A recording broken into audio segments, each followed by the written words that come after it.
Buenos días a todas las personas, hombres, mujeres que nos oyen, que además opinan sobre lo que opinamos nosotros.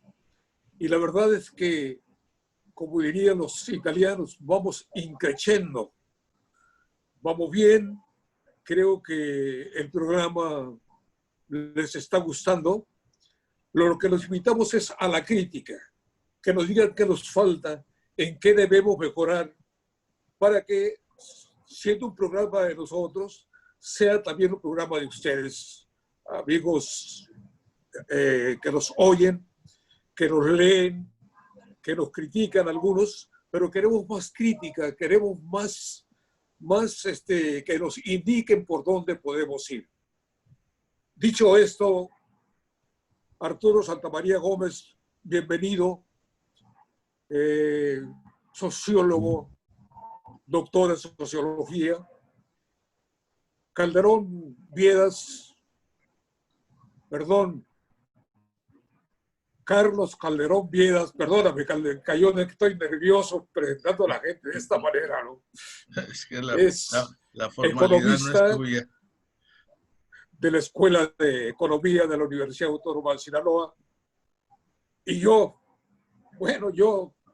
me llamo Edgardo Millán y soy doctor en educación. Por cierto, soy muy mal educado. Ahí me enseñaron esas malas artes. Entonces, hoy vamos a tratar de alcanzar a discutir dos temas. Uno es la llegada de López Obrador a Sinaloa y este romance que hubo entre él y Quirino Ordaz Coppel, qué resultados tuvo, etcétera, que algunos, los políticos, los reseña muy bien hoy Santamaría en su columna El Noroeste, pero yo también tengo otros datos, ¿no? El segundo tema es ya más de fondo, ¿qué es un cambio de régimen?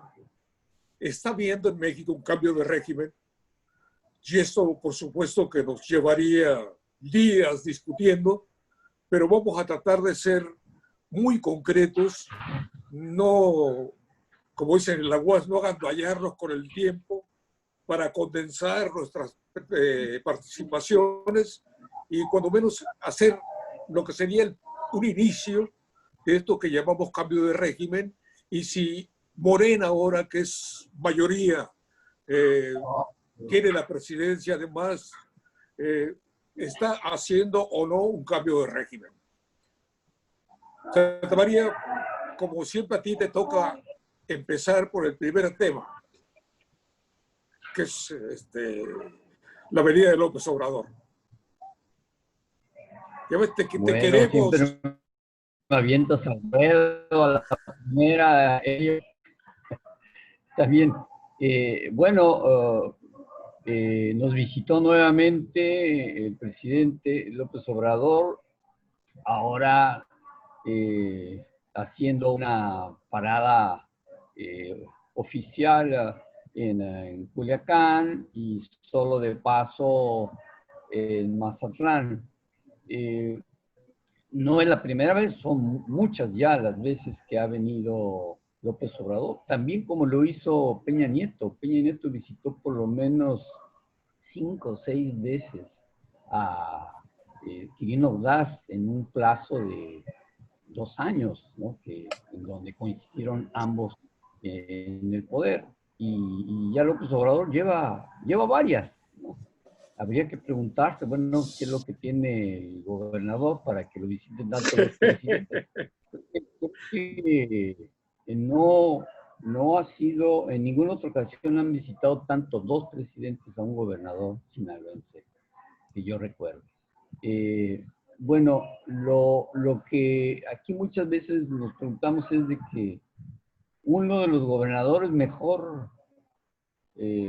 tratados, más apapachados, quizá no tanto en inversiones públicas, aunque siempre que viene el Salvador promete que se va a cumplir la presa Santa María y anuncia otras, por ejemplo, el puerto de Mazatlán, hablando nada más de esta ciudad, pero lo cierto es de que ha halagado mucho López Obrador. Y mucha gente se pregunta, bueno, ¿a cuenta de qué? Simplemente es una habilidad política de López Obrador para no buscar confrontación con los gobernadores. Si eso fuese el caso, le ha resultado, porque si ha habido gobernadores priistas que han externado críticas al presidente. Quirino Ordaz no lo ha sido, como tampoco Fayad de Hidalgo, como tampoco Murat en Oaxaca. Son de los tres gobernadores que mejores relaciones tienen con el presidente. Pero yo creo que de esos tres, probablemente Quirino, el que mejor se ha llevado con él, y donde el presidente lo halaga mucho. Bueno, entonces, esto se relacionaría con las elecciones del 2021, en la última visita particularmente. ¿Habrá acuerdos, si no ya definitivos, avanzados entre el gobierno del Estado y el gobierno del futuro muy cercano, acuerdos para que lo que más le interesa, como aquí se ha mencionado, al gobierno de López Obrador, ganar la mayoría en el poder legislativo, haya un acuerdo? Esto sería, digamos, como maniobrar, como incluso traicionar al propio partido si es que Quirino Ordaz está involucrado en esto, pero en política sabemos que eso sucede. Eso lo hizo ya el PRI para que ganara el PAN, con el Pastel Gordillo y varios gobernadores, o secretarios de Estado que se meten en zancadillas entre ellos. En fin, esto no es extraño a la política, pero por lo menos a la política mexicana. Y lo que vemos es de que se dice desde hace tiempo que Quirino podría ayudar a Morena, y particularmente a López Obrador, a que gane una mayoría de diputados a cambio de que le deje la gubernatura, ¿no? ¿De qué manera? Bueno, pues cuando López Obrador, que todos coincidimos, es el fiel de la balanza, como se decía en el caso del PRI, en Morena, para decir los candidatos, pues que coja un candidato débil, ¿no?, a alguien débil para que pierda Morena, o esté de acuerdo con que, por ejemplo, Jesús Vizcarra, o entre el gobernador Quirino y el presidente López Obrador, que Vizcarra sea candidato del PRI. Ya hemos dicho que si Jesús Vizcarra es candidato, probablemente gana con Morena o con el PRI, con cualquiera de los dos, ¿no? Pero suponiendo que fuera con el PRI, bueno, Jesús Vizcarra sería el más... Yo no creo que Jesús Vizcarra sea candidato, pero se menciona esto. Pero, por ejemplo, que, no sé, que finalmente el candidato del PRI sea el que ganase. ¿A cambio de qué? Bueno, esto ya yo lo digo, ya es como magia, ¿no? Como adivinación muy atrevida, pero pues de que Quirino se incorporara al gabinete presidencial una vez que deja la gubernatura. Y, bueno, entonces le deja al PRI, al quirinismo, a puro Sinaloa, digamos, el gobierno de Sinaloa, ¿no? Con una continuidad. Entonces, estas son especulaciones no de ahora, pero sí que se están, digamos, que se están apresurando o están siendo más frecuentes con estas continuas visitas y con el trato tan especial, tan deferente que le da López Obrador a Quirino y Quirino a su vez al presidente, ¿no? Entonces, esta es una primera interpretación. El otro asunto está el de las factureras, ¿no? Que puso en el tapete Animal Político y que reprodujo Noroeste. Este sí es un caso realmente serio, que si se profundiza podría modificar muchísimas cosas, porque dentro de esas factureras están empresas como la de los hermanos Arellano Félix, que tendrían que ver con todos los gobiernos, ¿no? a nivel estatal, federal, municipal, y tendría que ver con el gobierno de Culiacán, con el de Mazatlán, en fin. Entonces, si bien a nivel nacional no tuvo grandes repercusiones la visita de López Obrador a Sinaloa, porque no sabemos qué se discutió en el tema de seguridad nacional, ¿verdad? Algo que fue en secreto, con la intimidad, no sabemos qué hubo ahí, que pudiera ser muy importante, pero no sabemos.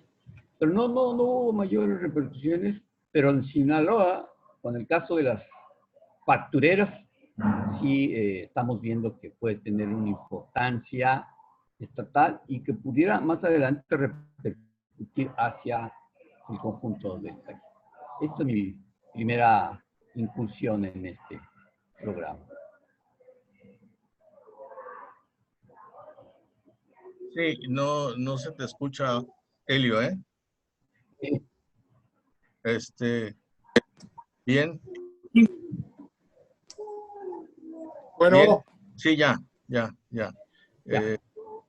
Yo, francamente, no sé a qué vino Obrador a Sinaloa, si traía algún tema especial que tratar, pero me parece que tiene que ver con ese estilo muy propio de él de hacer política, de hacer una política territorial, una política lo más cercana posible a la gente, y que pues también creo debió haber venido a tratar de refrendar aquellos estados, desde el punto de vista político desde luego, aquellos estados donde los gobernadores no están tan rejegos, tan alzados en contra del gobierno de la 4T, y entre ellos desde luego pues está Sinaloa, donde efectivamente, como dice Santa María, Obrador no ha escatimado elogios a Quirino en cuanto están presentes ambos. Siempre ha sido ese rasgo, siempre lo ha manifestado, y Quirino le corresponde también porque no es un gobernador que se vaya agrupando con estos 8 o 9 gobernadores que han publicado y han tomado posturas distintas al gobierno de López Obrador, sobre todo en cuanto a su política respecto a la pandemia. Entonces, me parece que ese es un elemento que explicaría su presencia, pero también tiene que ver, y particularmente para Sinaloa, por el asunto del relevo sexenal del año siguiente. Ahí, como no seguí con detalle las notas, la gira y su presencia aquí en Culiacán, si comió, cenó, desayunó, lo que sea, no sé si hubo esos encuentros que normalmente se dan entre la alta burocracia política de México cuando se encuentran, o sea, cuando se visitan, que ya a puerta cerrada hacen compromisos, hacen acuerdos, en fin, pactan algunas cosas, y ahí pues es todavía más difícil hacer conjeturas, especular al respecto. Francamente, antes creía y pensaba que me sentía más seguro de mis vaticinios sobre el asunto del relevo seccional en Sinaloa, pero ahora pasan los días y cada vez me siento que tengo menos elementos para decir algo un poco más cercano a lo que pudiera suceder. No sé, antes había un candidato conocido nuestro de los universitarios, desde luego, el rector Rubén Rocha Moya, que no se veía que alguien le pudiera hacer sombra en esta carrera, pero últimamente dentro de su mismo partido, el juego de políticos en donde está el PRI, como lo dice Santa María, pues ya esa posibilidad ya no está no se ve tan, digamos, tan ganadora, por decirlo de alguna manera. No estoy diciendo que vaya a perder o que esté descartado, simplemente que ya hay en el traste otros corceles que están listos a emprender la carrera definitiva. Vizcarra, Sergio Torres, Luis Valdés, Quirino, bueno, pues francamente no me atrevería a hacer algún vaticinio. Me parece que dentro de Morena, si las cosas se les dificultan, como suele ocurrir en este tipo de casos, en que batallan hasta para nombrar dirigencia, ahora nombrar un candidato a gobernador desde el mismo poder federal, pues, les va a resultar sumamente complicado. Y entonces, cuando Obrador enfrenta este tipo de complicaciones, lo que hace es algo parecido a lanzar una moneda al aire, pero con varias caras. Dice, ah, pues hagamos una consulta. Y puede ocurrir una consulta aquí y dejar que con esos ejercicios se decida por alguien. Y a propósito de consultas, también en condiciones difíciles de que él tome la decisión, por lo menos no le gusta tomar decisiones donde sabría que quedaría mal con uno y quedar bien con otro, y viceversa, como el caso de la planta de amoníaco, me parece, en Los Mochis, en donde dijo que sería una consulta la que decidiría si ese proyecto continúa o no continúa. Ya sabemos el tipo de consultas que hace Obrador. No son precisamente muy apegadas a las técnicas probabilísticas, no lo son. Y no creo que haya alguien que diga que sí lo son, porque obviamente no lo son. Y sin embargo, los resultados de esas consultas, Obrador las toma como una expresión popular, como una auténtica, legítima y abrumadora expresión popular y por lo tanto definitiva. Cuando lleven este tema a la consulta de Los Mochis, pues seguramente ahí sí que preveo que ese proyecto se va a cancelar. Se va a cancelar porque también tiene un ánimo, creo que concitaría el entusiasmo popular, Y como pueblo es lo que más necesita ahora en el año siguiente, el destino del proyecto de Los Mochis está en un predicamento. Aquí la dejo en este primer tramo. Bueno, yo creo, primero, que algo está pasando con López Obrador y lo que yo llamo romance con Quirino Ordaz. Hoy no fue invitado el senador Rocha, por ejemplo. No visitaron al químico en la pasada porque venía en una camioneta. Es decir, no se reunió López Obrador con los de Morena, que por lo general no lo hace, ¿no?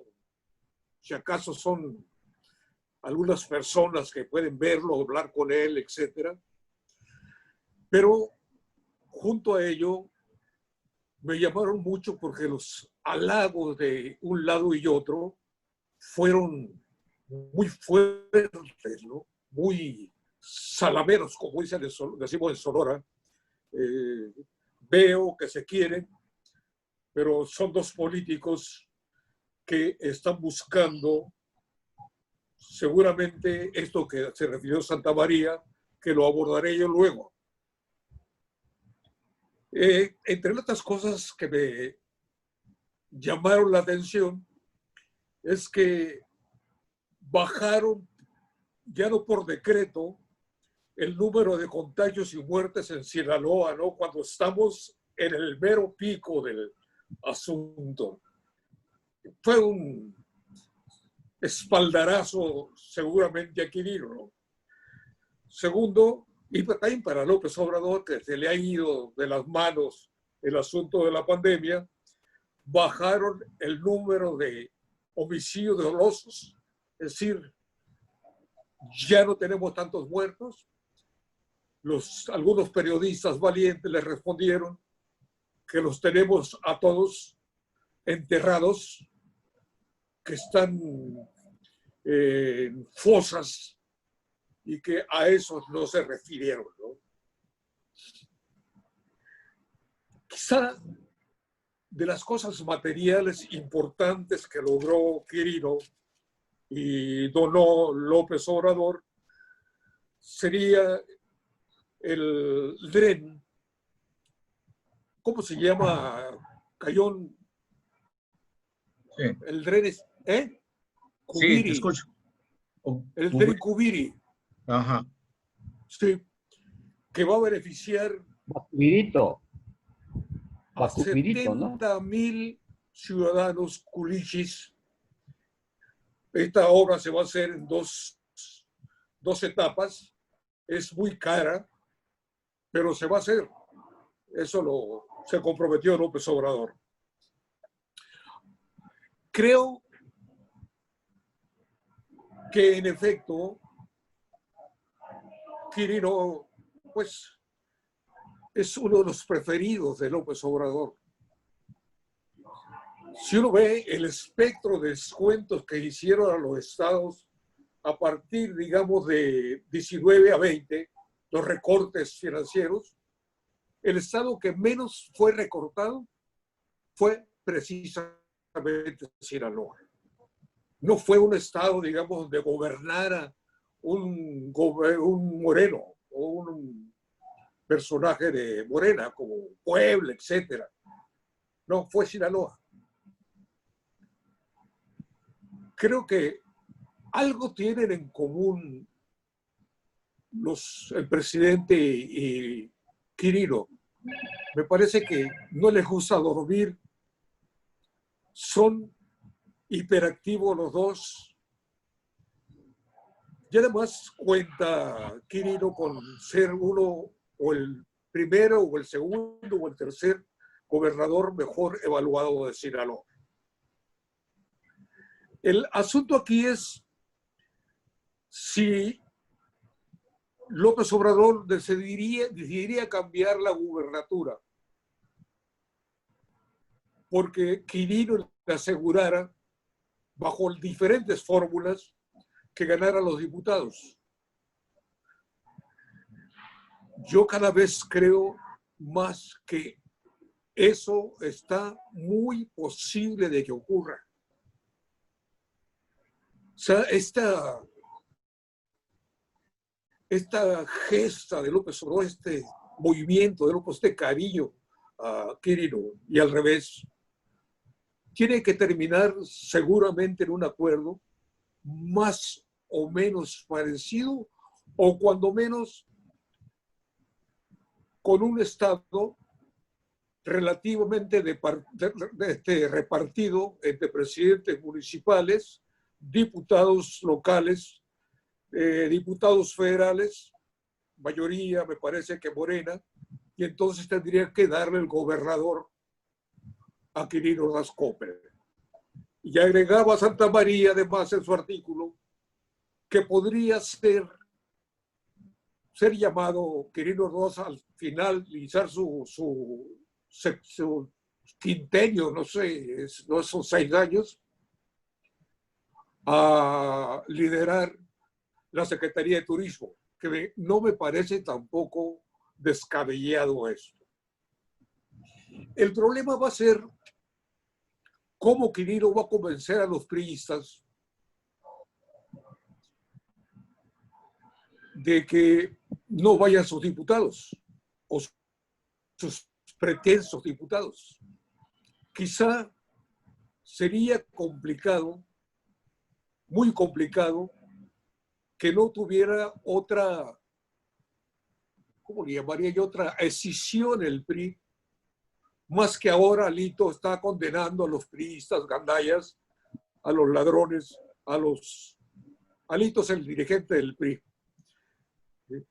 Entonces yo tengo, para no hacerles largo el cuento, creo que se gesta un acuerdo alrededor de lo que plantea el artículo de Santa María, más aún que parece que los miembros de Morena en Sinaloa le importan muy poco a López Obrador. Con eso termino. Santa María. Me quiero... Sí, ¿continuamos con este tema, Carlos, o le damos al otro? No, pues si quieres una segunda ronda sobre este tema breve y cerrar cada quien el tema. Menos de 5 minutos. Okay. Sí. Bueno, Miren, han aparecido muchas encuestas para ver cómo van los aspirantes a gobernador en cada estado. Pero una que me llamó mucho la atención es estatal, que se llama Encuesta Telefónica Estatal. No sé si ustedes la conocen, donde nada más se habla de la situación de Sinaloa. Y ahí aparecen unos resultados, pues digamos que novedosos, como muy diferentes, y me llama la atención que rompa con los resultados de otras encuestas de casas o encuestadoras nacionales, ¿no? Por ejemplo, les voy a decir lo que dicen de los aspirantes del PRI, ¿no? Hablan de los... Y no veo el cuadro aquí en este momento, pero, por ejemplo, dice, ¿qué opinaría usted de las cualidades de Sergio Torres, de Jesús Valdés? Y meten también la de Juan Mejía López o las de, ¿cómo se llama? Gandarilla, entre otros. Y señalan que Jesús López, bueno, que está bien posicionado, que tiene alguna experiencia, pero dicen que lo señalan como corrupto, al igual que Sergio Torres, y con antecedentes negativos que ya conocemos en la Cámara, etc. Y en cambio a Gandarilla y a Mejía López, que les dan un porcentaje mucho más alto que cualquier otra encuesta, hablan de que son los mejor preparados, que son sin ninguna mácula política, ¿no? Que tienen buenos antecedentes. Y me sorprende por eso. Pareciera una guerra interna. Yo sospecho que alguien del PRI la mandó a hacer, ¿no? O alguien del gobierno del PRI la mandó a hacer. Y golpea a los dos políticos profesionales, a los políticos que son los mejor situados, ¿no? Que Jesús Valdés y Héctor Torres, y pondera a un funcionario que es priista, pero que no es un líder político clásico como Gandarilla, y a Mejía López, que no es priista, que es más, que ya creo que tampoco es panista, está en el gobierno de Quirino, y los dos los pondera mucho. Eso primero, parece una guerra interna dentro del gobierno de Quirino. Y por otro lado, también le zapa un buen golpe a Rocha, porque todas las demás encuestas sitúan a Rocha como líder, ¿no? Por encima de todos los demás, a veces con 2 puntos, a veces con 5, pero en esta lo baja mucho, ¿no? Entonces, uno ve cómo también las encuestas ya empiezan a hacer su juego político, más bien, hay grupos dentro del gobierno de Quirino, sospecho, o dentro del partido Revolución Institucional, ahí sí está muy claro, que están haciendo su juego. Y ya está habiendo un golpeteo interno dentro del PRI y también un golpeteo hacia Rocha, y tratando, yo creo, de favorecer a otros candidatos dentro del gobierno de Quirino. Yo no dudo de que sea Mejía López el académicamente más calificado, porque nadie tiene un doctorado dentro del gobierno de Quirino salvo él, ¿verdad? Si no es que me equivoco, ¿verdad? Y en una universidad de mucho prestigio, en fin, sin duda, en ese terreno sí, y que se le conozcan trajas, tampoco. O sea, no creo que estén inventando nada sobre una buena trayectoria, ¿verdad? Pero sí se ve que hay una guerra interna dentro del gobierno quirino o o en los dos, ¿verdad? Golpear a un grupo, fortalecer a otro y de paso también golpear a Rocha. Esto es común en las luchas políticas, ¿no? Es un ingrediente que no ha quedado tan claro, esa guerra interna dentro de lo que podríamos llamar quizá puro Sinaloa, ¿no? Contra las corrientes tradicionales de Sinaloa. Yo con eso termino. Cayón. Bien, ya que estamos un poco en la conjetura de los aspirantes, no hemos traído a cuento el caso de redes sociales progresistas, es decir, de su líder, constructor, Gerardo Vargas Landeros. Él obviamente está muy interesado en regresar al poder en Sinaloa, como gobernador o como sea. Si no estuviera trabajando tanto tiempo e invirtiendo tanto dinero en eso. Y tiene además un respaldo muy importante que le interesa también a López Obrador en términos de votos. En términos de votos, precisamente para lograr no tanto la gobernatura de Sinaloa, sino la mayoría en el Congreso Legislativo, en la Cámara de Diputados. Me refiero a la maestra Elbester Gordillo. La maestra Elbester Gordillo está atrás, o apoyando, respaldando este movimiento de redes sociales progresistas y está muy vinculado, como sabemos, todavía al magisterio activo. Entonces, conocemos por la propia historia política de la profesora, de la maestra Elbester, que ella cuenta con una estructura magisterial muy importante y que todo el tiempo la ha mezclado con los intereses de los partidos. En primer lugar, con el PRI, durante el tiempo que estuvo en el PRI, y después con el partido propio que formó. Entonces, creo que por ahí esa posibilidad había que considerarla también en esta galería de aspirantes, en estas posibilidades de concretas, viables, de opciones políticas para el siguiente año. Y yo creo que por la organización que ha logrado crear Vargas Landeros, me parece que sí es una opción a considerar en este juego de posiciones rumbo al 2021 en Sinaloa. Es todo. Que claro, Cayón, que redes sociales progresistas va solo, no puede aliarse, aunque por debajo de cuerda pueda apoyar algún candidato de López Obrador, pero cuando menos en la superficie va solo. Sí, porque legalmente no puede en una primera participación electoral aliarse con nadie. O sea, está impedido legalmente para ir de aliado con otro partido, ¿no? No por decisión política, precisamente, sino por una limitante legal. Aclaraste mejor la... Sí, pero eso no le amarra las manos para entrar a una negociación que le favorezca. No, sí. En términos de lo que es propiamente la movilización política y electoral del año siguiente. Pero siempre es una gran dificultad porque en Morena no se están cociendo bien las habas. Estoy leyendo a Muñoz Ledo, por supuesto. Estoy leyendo a la gente menos dura de Morena y parece que para 2021 va a haber escarceos más o menos fuertes entre ellos.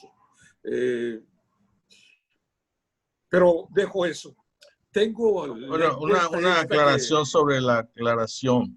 El que vaya solo no quiere decir que vaya fuera de las alianzas. Obrador fue candidato de varios partidos, ¿no? Y los votos de un partido para Obrador se sumaron con los votos de otro partido para Obrador, etcétera. No, pero eran partidos constituidos, es que ya tenían tiempo. Ahora, redes sociales progresistas acaban de obtener el registro y por ley tienen que participar absolutamente solos, rifársela para ganar el porcentaje que requieren para quedarse como partidos. De acuerdo, pero eso no lo obliga a tener los candidatos que ellos quieran tener. No, no, por eso te digo. Pues es Pero, lo que estoy diciendo. Es justamente lo que perdón, estoy diciendo. perdón, Cayón. Entonces sigo. ¿Sí? Sí. No, me puedes interrumpir cuando quieras, además, ¿no? Eh, Tengo tu encuesta, la encuesta que tú tienes, Santa María, y ahí pareció muy rara, ¿eh? Muy, muy rara, que por cierto salen muy mal evaluados el maestro Cuen y el de redes sociales progresistas, ¿cómo se llama este? Ricardo Vargas Landero. Sí, no quiero ni acordarme de él, ¿no? Porque no me quiero acordar de Maloba luego y no me quiero acordar de los chingados fraudes que hicieron. En fin, y veo también que a Rocha aparece en el top, digamos, en el quien le gustaría que llegara a gobernador. Lo curioso es que aparece Jesús Vizcarra Calderón. Otra vez, Jesús Valdés en segundo lugar con un 14%. Y luego vienen los jóvenes. Juan Alfonso Mejía, el secretario de Educación Pública, el 13%. Sergio Torres Félix, 12%. Luego aparece Rocha, ¿no? Cuando en todas las encuestas aparece en primer lugar con 12% como Sergio Félix. Y Carlos Gandaría, que nos lo sacaron de no sé de dónde, tiene el 11% de preferencias con respecto a esta encuesta que hicieron, ¿no? Creo, como Santa María, también estoy coincidiendo contigo ahora, fíjate, y me da mucho gusto porque yo pensé que me correrías en el programa un día porque estabas peleando conmigo. Si tú me invitaste, ¿cómo yo? Pero, no, te hubieras aliado con el Cayón. ¿Mayor? Bueno, para terminar, esta encuesta es muy rara, rarísima, ¿no? La verdad es que evalúan hasta muertos. Me refiero muertos políticamente, ¿no? Y no me gustó, yo estaba esperando una encuesta que está bien hecha en Sinaloa, que me la iban a pasar a la noche, pero la verdad, lamentablemente no me llegó. Entonces dejo ahí el asunto el asunto de Sinaloa. Lo bueno es que nos bajaron el número de contagios y muertes en Sinaloa y eso es para, digamos, felicitar, para agradecer a AMLO y a Quirino, ¿no? Y asimismo bajaron el número de homicidios dolosos, que también nos alienta porque cuando menos nos dicen que bajaron, aunque estén para arriba, ¿no? Empecemos entonces con el segundo tema, que seguramente nos va a llevar esta parte que nos queda y afinaremos nuestras baterías para la próxima reunión para tratarlo ampliamente. Santa María, de modo. Bueno, pues yo fui el que lo propuse, ni modo que me eche para atrás. Aunque este es un tema que dominan mucho más los economistas, se ha discutido muchísimo, sobre todo a partir de la crisis económica que ha generado el coronavirus, cuál debe ser el papel del Estado en esa coyuntura de crisis y cuál podría o debería ser el papel del Estado una vez que pase esta crisis. O nosotros sabemos que en el mundo se fue extendiendo la propuesta económica o el modelo económico que pedía cada vez menos Estado. O sea, la propuesta neoliberal era la de reducir la participación del Estado en la economía, fundamentalmente, no tan solo en la economía, pero centralmente en ella. Entonces, ahora se ha dicho, incluso por el Fondo Monetario Internacional, ¿no? Es un organismo que impulsó la agenda de Washington, que se supone que es una especie de el decálogo de las políticas neoliberales, que empezaron en los 70, a principios de los 80, que el Estado debería jugar un papel mucho más importante en la inversión pública, ¿verdad? Para sacar a las economías del mundo de la actual crisis. Bueno, eso implicaría retomar al menos algunos de los aspectos de modelos económicos anteriores donde el Estado vuelve a jugar un papel más protagónico.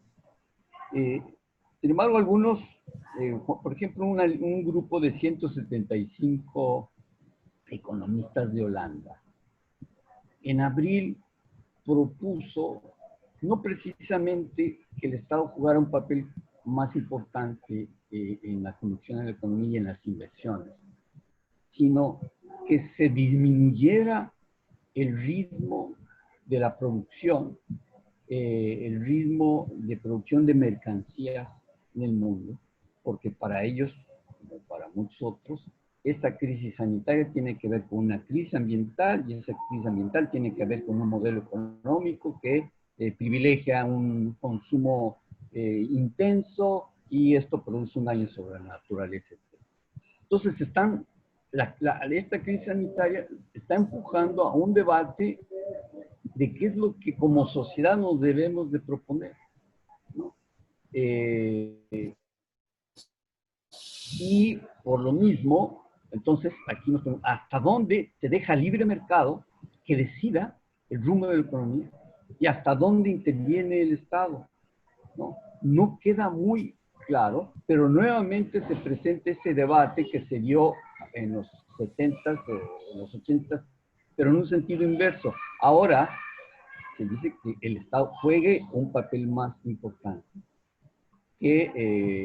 o no más importante, pero sí mayor que el que le disminuyó el modelo neoliberal. Entonces, estamos viendo que, están surgiendo muchas preguntas, ¿no?, sobre qué hacer en el terreno de la economía. Pero a la vez, en el caso específico de México, yo no diría que el modelo que está impulsando los observadores es estatista, ¿no? Yo veo ahí claramente por lo menos 4 directivas del decálogo del Consejo de Washington en lo que está haciendo López Obrador, ¿no? Por ejemplo, no endeudar al Estado, ¿no? No contraer deuda pública, uno de los puntos centrales, ¿no? No aumentar impuestos, política fiscal. 2, ¿no? Favorecer el mercado internacional o global. 3, ¿no? Y no estatizar o no ampliar la propiedad del Estado en más, salvo, y esto no está totalmente claro, lo que se está haciendo en Pemex, que no se está estatizando, ¿no? O la comisión, no está claro, digamos, esta crítica que se le hacía al gobierno de la Cuarta Transformación, que iba a ser un gobierno estatista en el terreno de la propiedad, etc. Entonces estamos viendo, ¿no?, políticas muy claras, ¿no?, en el que se acerca la propuesta neoliberal López Obrador, o en el caso del nuevo plan de jubilaciones, aplaudida por todos los sectores empresariales y criticada por sectores de Morena, ¿no?, donde vemos, bueno, dónde estaría la política precisamente abiertamente antiliberal, sí en algunos aspectos, en otros no. Entonces, en México hay una ambigüedad, ¿no? Hay una cosa, no tan solo en Morena, hay una convivencia ahí de corrientes, ¿no?, de derecha, de izquierda, pero también en el gobierno no está claro a veces si se jala un poco más a la izquierda, si se jala más a la derecha, ¿no? Una cosa no definida todavía, y en el mundo estamos viendo entonces este debate en el que ya intervienen no tan solo economistas, políticos, sociólogos, empresarios, sino también ambientalistas, científicos de las ciencias naturales, ¿no? Donde decimos, no se puede seguir ya produciendo no se puede conducir la economía como se ha conducido hasta el momento, porque eso tiene que ver directamente con las crisis de salud, con los estilos de vida, como en México es muy claro. Este es otro debate, ¿no? Por ejemplo, si se van a regular la publicidad y el consumo de los productos chatarra, ya se hizo en Oaxaca, el gobernador de Tabasco ya está retomando el tema, y a nivel nacional también. Se contiene a los refresqueros, a los galleteros, a los papafriteros, a todos estos para que ya no vendan tan abiertamente los productos y se estén dañando la salud de los mexicanos. Entonces vemos que esta crisis sistémica, no tan solo sanitaria, está provocando un enorme debate mundial sobre qué va a hacer el mundo. Y en eso tiene que ver qué papel juega el Estado, qué papel juega la empresa privada, ¿no? En una nueva situación, en esta situación de crisis y en adelante. Cayón. Bien, es un tema sumamente interesante y como un puercoespín no sabes de dónde tomarlo porque cualquier lado te puede pinchar las manos. Y efectivamente coincido con Arturo Santamaría de que del gobierno de la 4T, si claridad queremos esperar o encontrar, nos vamos a quedar con las ganas, porque efectivamente sus políticas no dan para tener un perfil muy preciso de lo que entiende de las relaciones del Estado con el mercado, ¿no? Si nosotros vemos el régimen económico antes de la pandemia vino a modificar las cosas, pero no a alterarlas sustancialmente. Antes de la pandemia, el régimen que seguía López Obrador, las pautas de gobierno en relación a la economía que seguía López Obrador, eran pautas liberales que continuaban en el mismo sendero que marcó desde un principio o de su época más lejana, pero más cerca al mismo tiempo, es decir, de Salinas para acá, lo que ellos condenan y llaman y denostan y, en fin, vituperan en contra del famoso y desprestigiado neoliberalismo. La política fiscal, la política monetaria, la política comercial, la política interna, todas esas políticas son las mismas de hace 30 años atrás. No han cambiado, nada. ¿Qué es lo que ha cambiado Obrador? Ha matizado cosas, pero no ha cambiado los principios de la doctrina neoliberal en economía.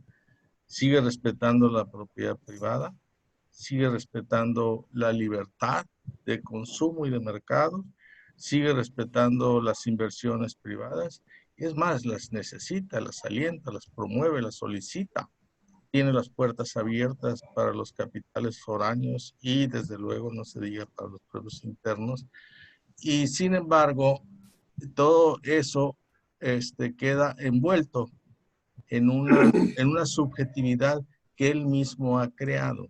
La objetividad es que las políticas neoliberales están ahí, los principios liberales están ahí todavía, pero la subjetividad con que las ha envuelto son en contra de esa objetividad. Es decir, sus críticas reiteradas, machaconas, diríamos diarias en contra del neoliberalismo, es una cortina de humo para ocultar lo que efectivamente está ocurriendo. La economía mexicana sigue por los mismos carriles. Yo no digo que Obrador quisiera cambiarlos. Lo que estoy diciendo es si puede hacerlo, ¿no? Por ejemplo, haber eliminado el proyecto de Texcoco y abrir el de Santa Lucía, dirigir el de Santa Lucía, pues le creó un clima adverso a sus intereses como gobierno para promover la inversión. lo que hizo con la reforma educativa, de quitarle un poco los principios de competitividad y eficacia, la estabilidad laboral, ¿no?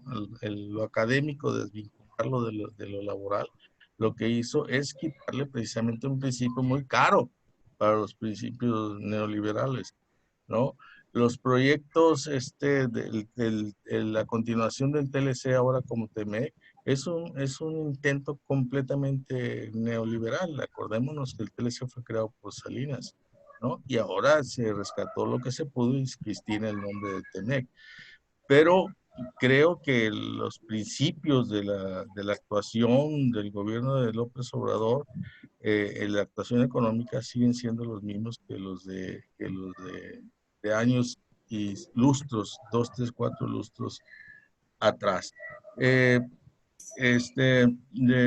Hay ambigüedad, efectivamente, hay mucha ambigüedad, porque este cambio en el régimen de pensiones me parece que es importante, pero también hay ambigüedad, porque si hace eso en cuanto a pensiones, ¿por qué acaba de denunciar el secretario de Medio Ambiente que la 4T no existe, ¿no?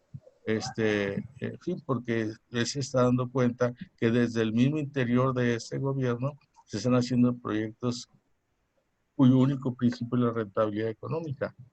O sea, lo que exige siempre las decisiones de mercado, la rentabilidad. Entonces, hay ambigüedad en muchos sentidos. Por otra parte, sabemos que el Obrador quiere revertir completamente la reforma energética. O sea, no solamente no convoca nuevas inversiones de exploración y explotación para encontrar nuevos yacimientos de petróleo, sino que quiere terminar con esas condiciones constitucionales. Él necesita la mayoría legislativa para poder hacerlo. Si no la logra, pues la reforma energética de los sexenios anteriores, del sexenio anterior, se va a quedar. Se va a quedar no más que pasmada, la va a mantener ahí un poco paralizada, en atonía, ¿no? Y no va a servir para nada. No va a servir para nada, y desde luego que la subjetividad de la ideología obradorista va a querer echarle la culpa al neoliberalismo, cuando en realidad los estímulos para que esa reforma energética de productos, ¿no? De resultados positivos, es que vuelva a animar a los capitalistas a invertir. No solamente animarlos, sino crear las condiciones concretas a través de convocatorias a que inviertan en ese territorio, pero no quiere. Entonces, el López Obrador, lo más claro que tiene en su gobierno, es ayuda económica a los sectores más necesitados y dos, los proyectos magnos de él, Santa Lucía, el Tren Maya y Dos Bocas. Me parece que ahí está su perfil más cercano posible a lo que es su propia realidad. Elio. En los 70 nació una frase que yo sigo recordando. Decía: todo el mercado que sea posible, todo el Estado que sea necesario. Si se acuerda Santa María y Cayón de esta gran frase. Yo la sigo conservando con esto que dice Santa María. Yo creo que se requiere un mercado saludable. Hoy, saludable al medio ambiente, saludable a los humanos, a los animales, pero requerimos también un mercado regulado por el Estado, por supuesto, que permita los suficientes ingresos al Estado para crear una renta nacional o renta universal que permita reducir la pobreza, pero en serio, no como dádivas, no como políticas clientelares, sino como un sustento que permita a la gente vivir regularmente bien. Yo creo que para mí este sería un cambio de régimen. Que por cierto, López Obrador, el 1 de diciembre, cuando tomó posesión de la presidencia, dijo, este no es solo un cambio de gobierno, iniciará también un cambio de régimen. Hablando del cambio de régimen de López Obrador, tenemos un problema para definirlo correctamente. Él prácticamente entra en un momento en que la economía iba bajando, no lo estoy justificando, pero iba a la baja. Entra el 2020, lo sorprende al mundo y por supuesto a México la pandemia. Entonces, lo que se puede deducir de esto, no estoy hablando a favor de López Obrador, simplemente estoy diciendo las condiciones en que operó su gobierno 19 y el 2020, ¿no? En situaciones prácticamente de emergencia. No estoy seguro que López Obrador sea un neoliberal, aunque esté aplicando políticas de austericidio actualmente. Tampoco creo que López Obrador no quiera... Bueno, cuando quieran. Un segundo. No tienes permiso. La familia es primero.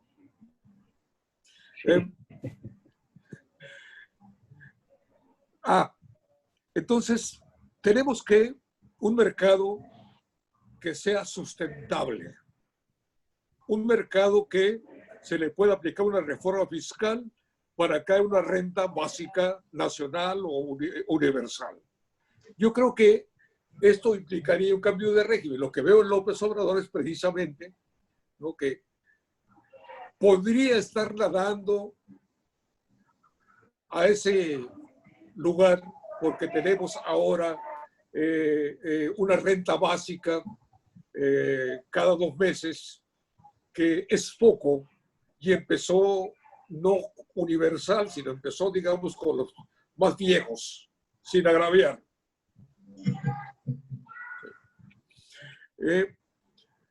Yo se los comento, tengo serias dudas con el gobierno de López Obrador. Así como hablo de 5 crisis que están en sus espaldas, he empezado a pensar que le tocó gobernar en una situación excepcional.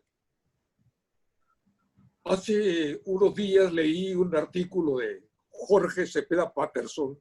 Dice, es un artículo que les va a disgustar, algo así.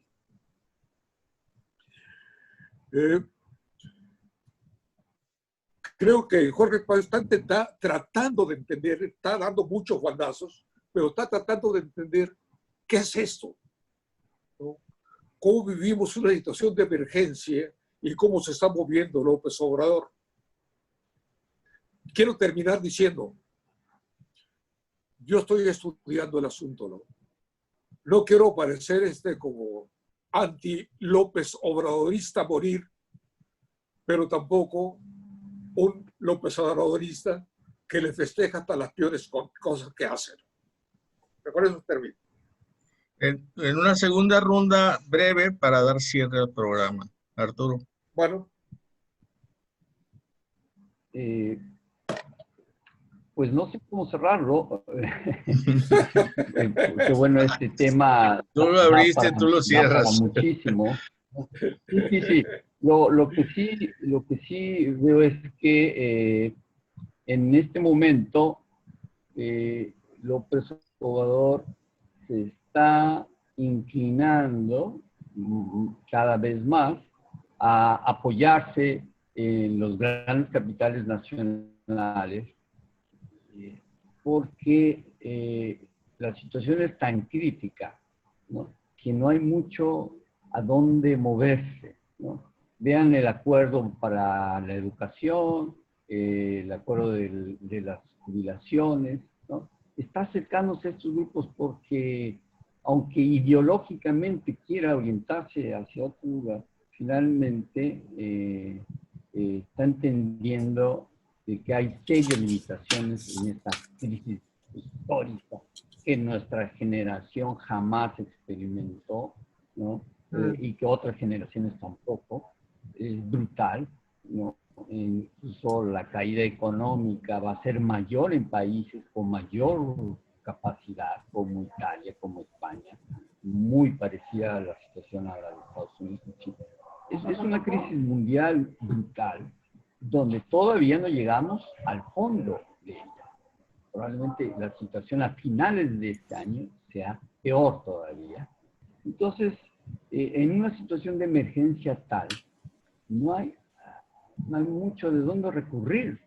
Y entonces, tus proyectos de bienestar social pueden ser o más ambiciosos, incluso, como muchos lo han criticado, a lo mejor están mal fundados, pero había una intención de reorientar el gasto social, de favorecer a los de abajo, porque si no el barco se hundía totalmente. Pero en esta situación, para mínimamente mantener esos programas, que además son la base electoral del observador, hay que acercarse a la mafia del poder, ¿no? A los grandes empresarios, a Salinas Pliego, a Azcárraga, al bribón supermillonario de las minas, etcétera, ¿no? Entonces, vemos constantes acercamientos a los grupos económicos más poderosos. Igualmente, para combatir la crisis, se tuvo que acercar al Grupo Ángeles, que es uno de los grupos empresariales más importantes de México. En fin, ha tenido que establecer alianzas con el gran capital privado, ¿no? Desde la vieja perspectiva de la izquierda, diríamos, su gran aliado en México, su aliado principal es el gran capital, ¿no?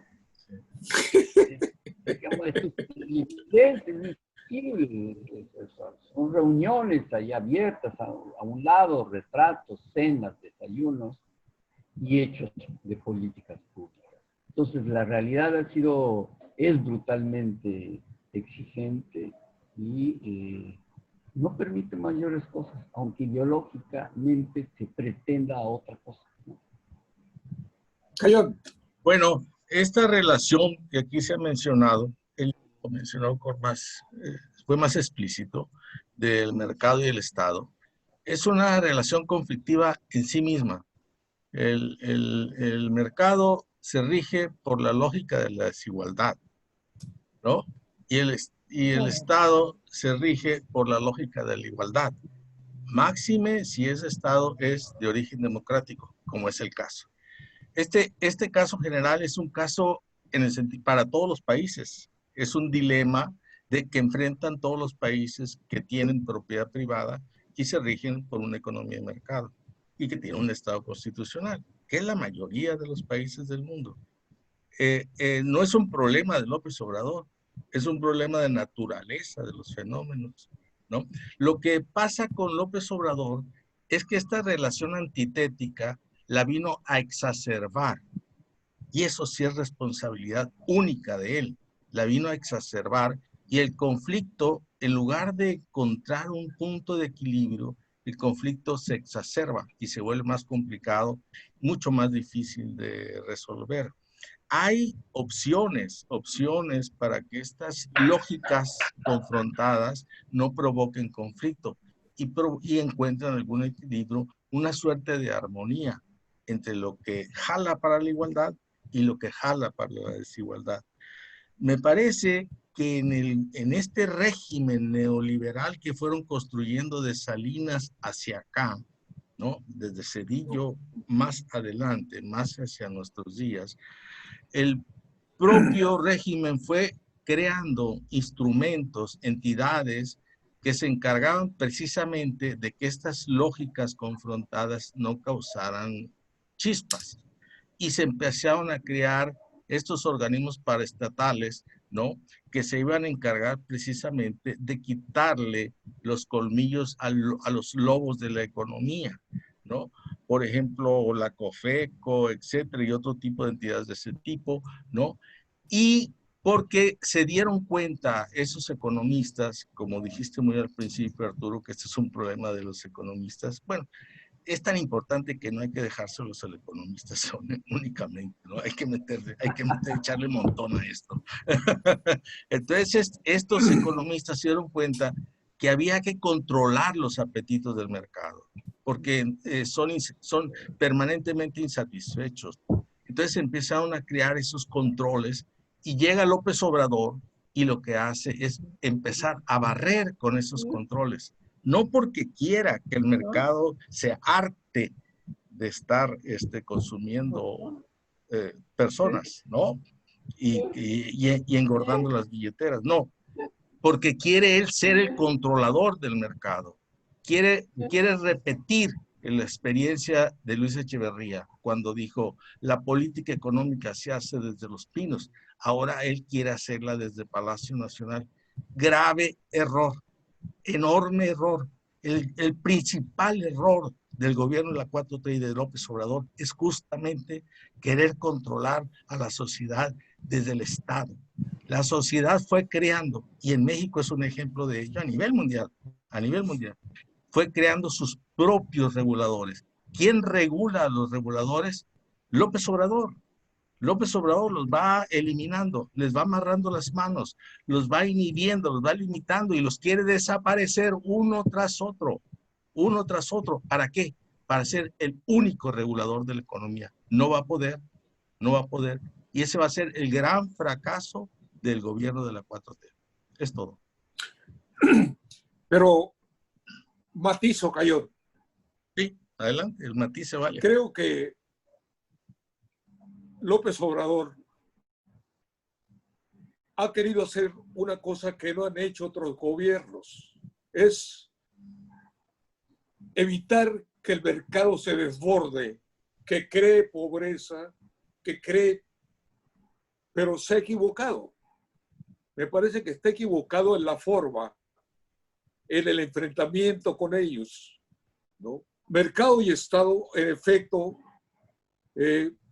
tienen contradicciones, pero como decía Octavio Paz, pueden ser oposiciones complementarias si desde el Estado y si desde el mercado se extiende un marco legal y funcionarios inteligentes que permitan, digamos, que esas contradicciones no revienten, sino que, repito, se hagan oposiciones complementarias.